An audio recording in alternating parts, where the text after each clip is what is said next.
We are now moving to Tracey Rosell's presentation on context and relational practices, a typology of multidisciplinary team leadership. So Tracey, whenever you're ready. Yeah, thank you.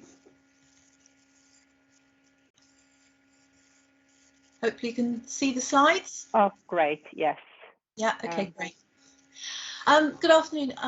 My name is Tracey Rosell. I'm a final year PhD student at Cardiff University Business School, and what I'm presenting today is part of my larger PhD research.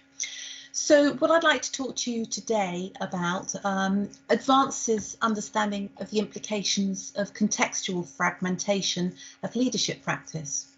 So I begin by combining Grint's conceptions of the appropriateness of responses in context with leadership as practice theory, and that's to establish a framework for studying leadership of fragmented contexts.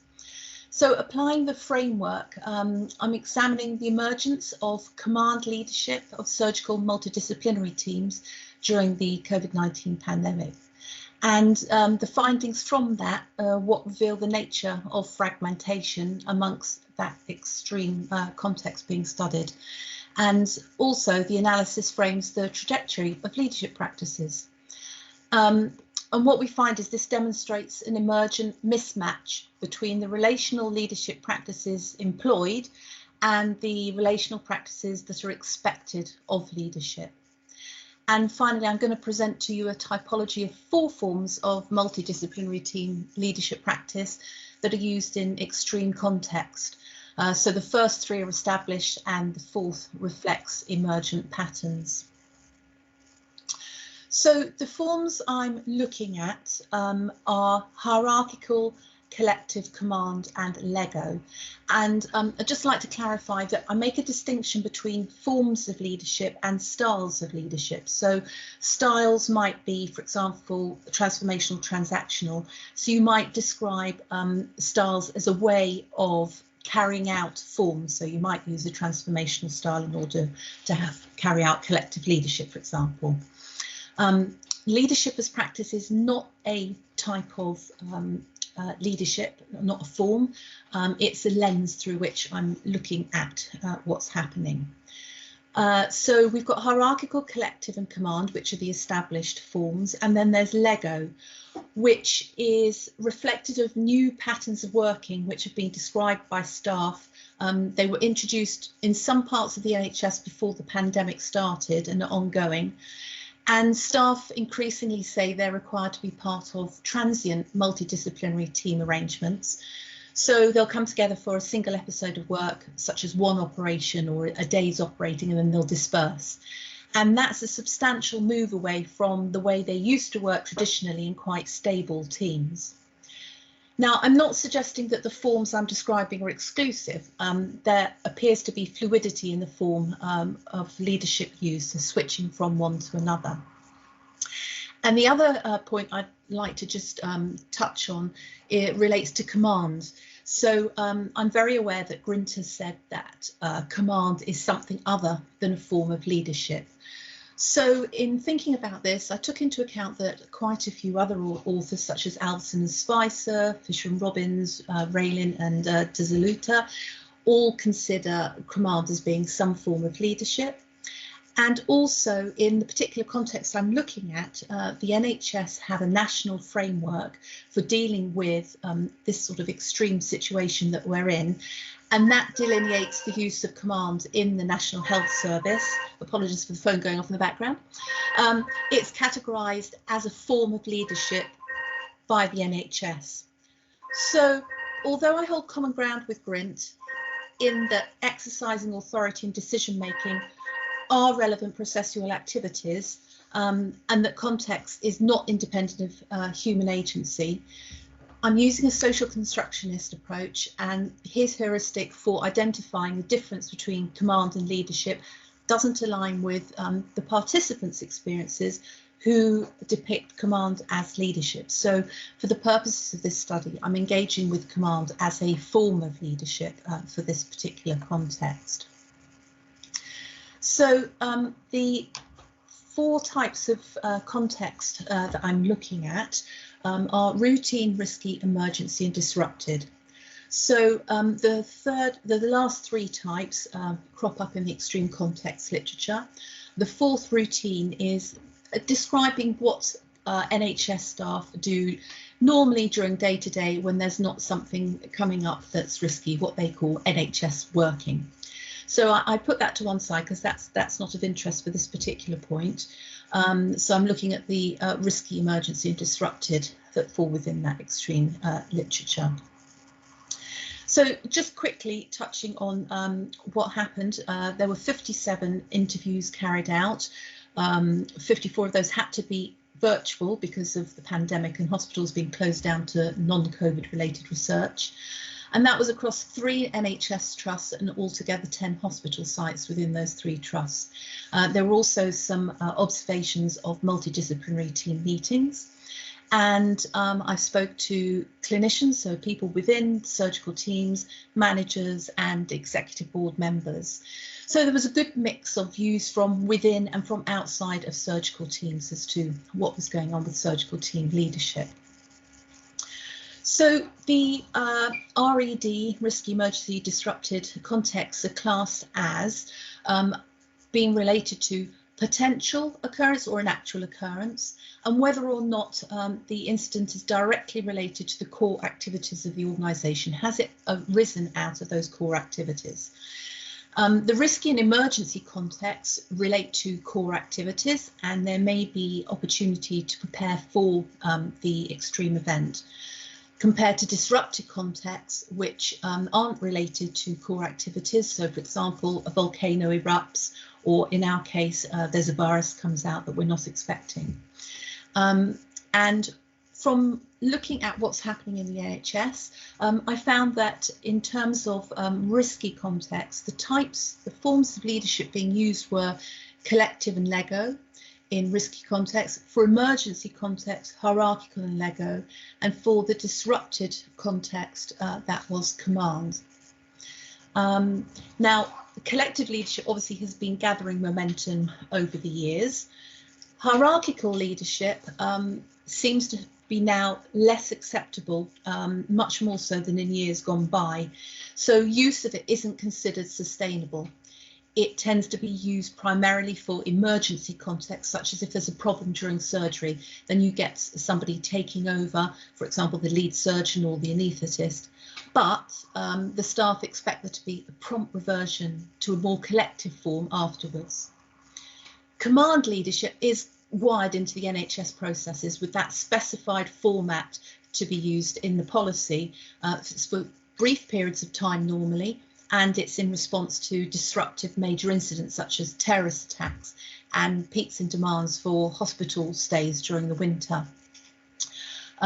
You'll have heard about Gold Command being established in the NHS for the management of hospitals' overall response to the pandemic. So the idea is, with the command structure there, it empowers people with controlled amounts of accountability, responsibility and authority to act. And that's cascaded down through the command structure with silver and bronze levels. Lego leadership, I've used that label to refer to the way that you get the Lego models, the plastics, and you can build and deconstruct and then rebuild again in different forms recurrently. And that reflects the new patterns of working in the transitory multidisciplinary teams as I described. And that appears to result in a different form of leadership, particularly relationally to collective and hierarchical leadership that are experienced in more stable teams. So here I have a figure of the typology I'm suggesting. It shows the 4 types of leadership plotted horizontally. And then the vertical one indicates 3 key elements that contribute to relational practices for the purpose of this typology. And the combination of those 3 elements form that vertical axis. So I've termed those elements relational autonomy, compared to expertise-based autonomy, so relational autonomy where people are working together quite a lot, so they're granted that autonomy based on those relationships, whereas expertise-based autonomy is rather, you know, whether or not you've got the skills that are accepted that you need. Relational psychological safety compared to rapid psychological safety. So psychological safety being where you feel able to speak up or speak out without fear of negative repercussions.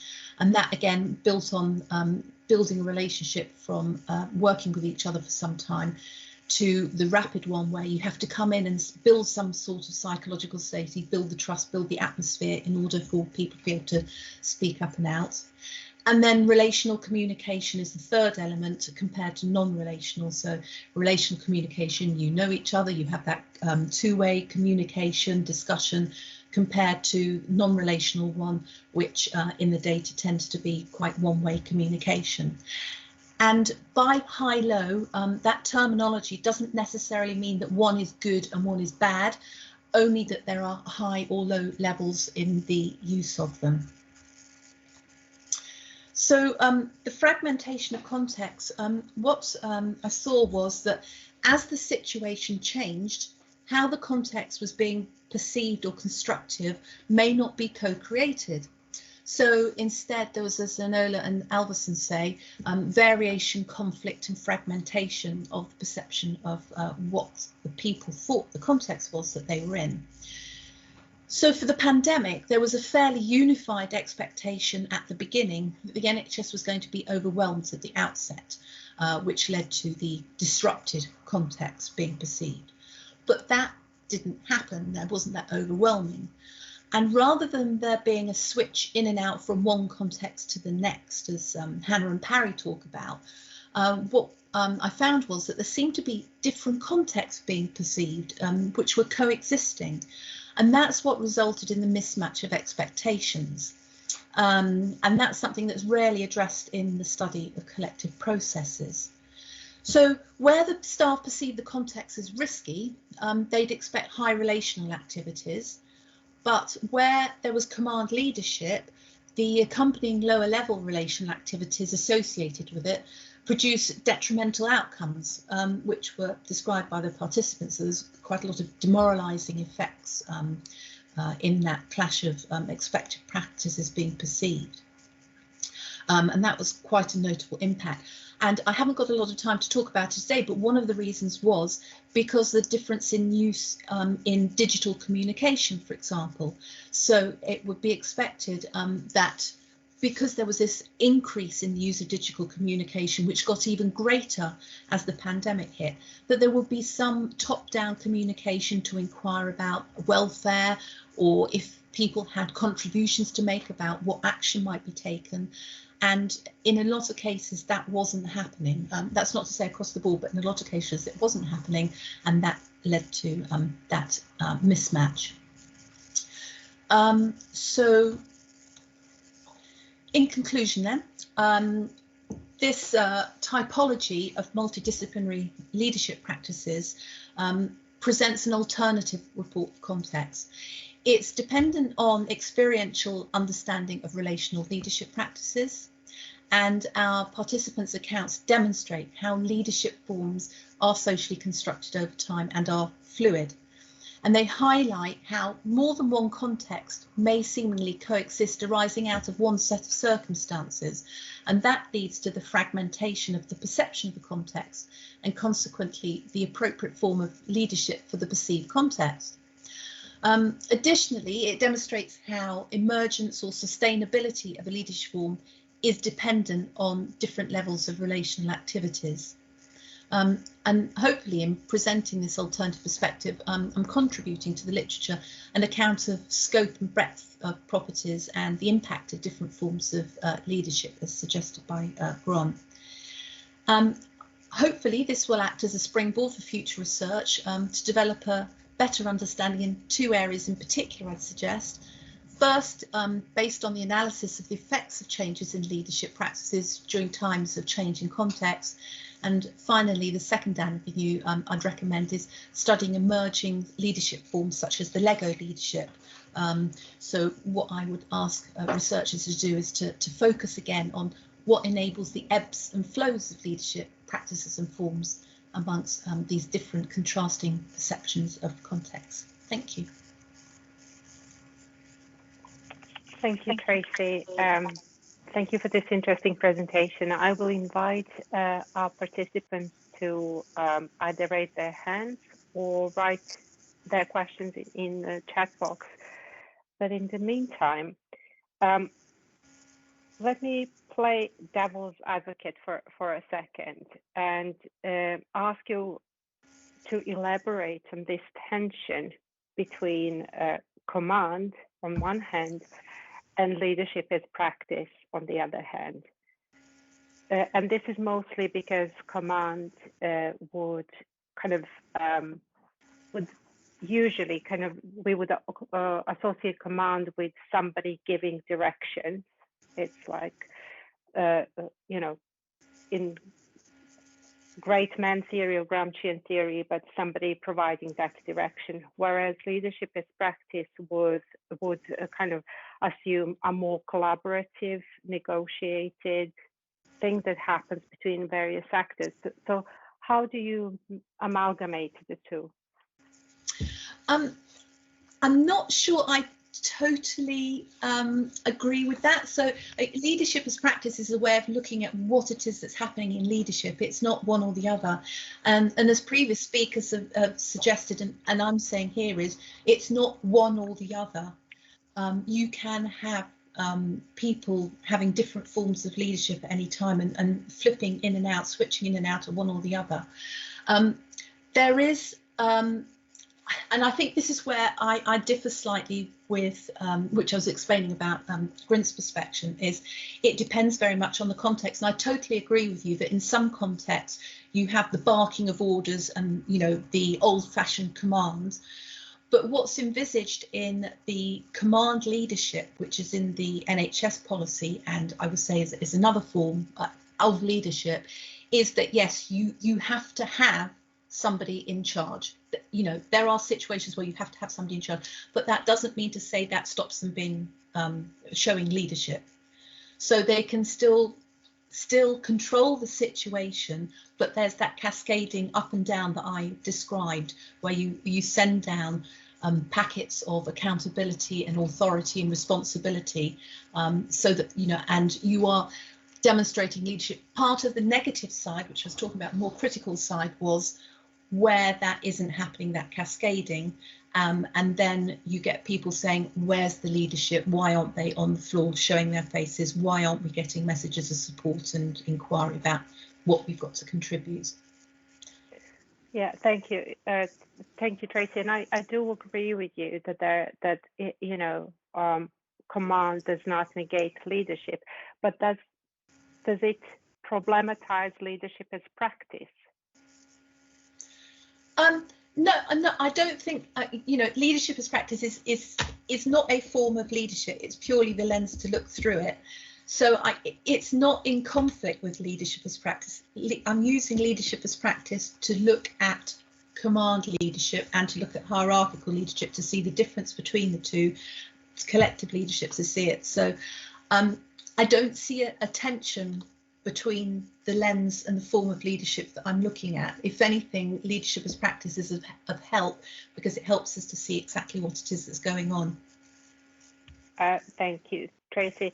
I was also wondering if you could tell us a bit more about risky, emergency and disrupted context. Can you elaborate a bit on how you distinguish between these, perhaps through an example? Sure. So, as I said, there's actually 4 contexts, one of which I haven't included in here, but it's helpful at this point to say. So routine might be just going about your daily business, doing the administrative jobs and so forth. So there's no risk there. Then in a surgical team, you might be carrying out surgery which carries an element of threat to life. So it's that point, it's risky, nothing's actually happened yet, but you realise something might happen. The emergency is where that then has actually happened. So suddenly you have a bleed out, somebody's heart stops, something like that. Then you have the emergency situation. And then the last one, the disrupted, is where something has happened, but it's not related. It's not come out of the organisational activities. So, for example, as I said, you know, we've got the volcano erupted, so something has happened. But the distinction between that and emergency is it's not something that's come out of the organisation's core activities. Thanks, Tracey. Jenny Robinson posted a comment. Tracey, I think you're looking at leadership practices rather than leadership as practice. Leadership as practice is also known as collaborative agency, and she cites Rayleigh in 2016, and could not be commanded. So I guess also what I was trying to get at is that, you know, drawing your attention to this particular kind of difference between leadership as practice as a concept, a particular concept, and more broad, you know, leadership practices. Yeah. Yeah, I think there's that confusion there as well. Raylan talks about leaderful practice, and I know it's not always clear, but the way that I'm using it here is purely as a lens for building a conceptual framework in order to look at what the practices are, which is why I use that term. Thanks. I was just wondering if you could tell us a bit more about practical implication of your research. What do your research participants hope you can help them understand at the end of your project? And maybe a bit more about what it was like researching NHS during pandemic. The last one, if I start on that, I might be here quite a while and well over my time. So if anybody wants to know about that, I'm happy to have a discussion. In terms of practical, if I just take one, I would say a lot came out that people were not happy that they hadn't been contacted, that digital communication hadn't been used, that and where communication was used in an e-version inappropriately. So there was a lot of use of email, but a lot of the staff don't use email. They don't have access to a PC terminal, yet they do all use WhatsApp and they have their mobile phones. So there was a query about why aren't you using the correct form of technology in order to contact us to ask about welfare, for example. I mean, that's just one of several examples that I could pull out that seems most relevant to today's topic. Yeah, I mean, it's fascinating that you got to talk to them. It's amazing. Johan Alves said, I think Tracey works more in the line of Cravani and Simpson, and I'd say her use of leadership as practice is very much in line with their work, if that helps. Yeah, I would completely agree. Thank you. We have a few more minutes. Thank you, I already don't know what I'm talking about, and it's only 4 o'clock. Yeah, I was just wondering also if you could. Oh yes, just throwing in some support here. Johan is saying. So I was also wondering if you could tell us a bit, you know, more, to use these 5 minutes that we have left. If you could tell us more about how do you perhaps define or perceive these relational activities. So how would you recognize relational activities in your data? Okay, so I can sort of combine this with your previous question as well, in terms of what people would like to get out of it. So let me give you an example of the Lego leadership. So where you walk into a room and the surgeon doesn't know anybody in there, they've got to assess who's going to do what, who is capable of doing what, who are the, you know, who is everybody. And for juniors going in who are hoping to get the chance to, as they say, cut the skin, they've got to be able to demonstrate to the surgeon that they have these skills and so forth. So for them, they are saying 2 things. From the relational point of view, they need to be able to develop trust swiftly. And this has been mentioned in the literature before, developing swift trust. So that is where there's no relational bond already, no relational practices, and they've got to find a way of doing that. And one of the other differences is that because they don't have that, they're calling for more training on how to carry out your role, so that when you walk in, you automatically know, even if you don't know all these people, what it is that is going to be expected. So it's almost like some surgeons will have a list of what it is that their preferences are in terms of what people do at any particular time or how they do it. I mean, it's amazing to me, you know, the whole context. When you think about NHS, you think about relational practices, but obviously everything happens so quickly, and there's like a great turnover of staff, and you, as you said, you have to find the time to build trust, or to to bond with someone in some way. So yeah. Tracey, thank you ever so much. I don't know if you have any kind of final thoughts to share with us about your research and what you want to do next, and where you want to take the current research. Well, I'm in my final stages now, so my main motivation at the moment is to get it all written up. No, it's absolutely fascinating. I feel very privileged to have done this. I mean, I completely coincidentally fell into this last part of my research. It's been terrible, but it's also been very fortuitous. I think main thing is I feel very humble when people speak to me and they say that they are glad to have spoken to me, because it's the first time that they've talked about some of the experience that they've had during the pandemic. And, you know, as a researcher, that is, as I say, it's humbling. Oh, I can imagine. Yeah, I can imagine. Thank you, Tracey.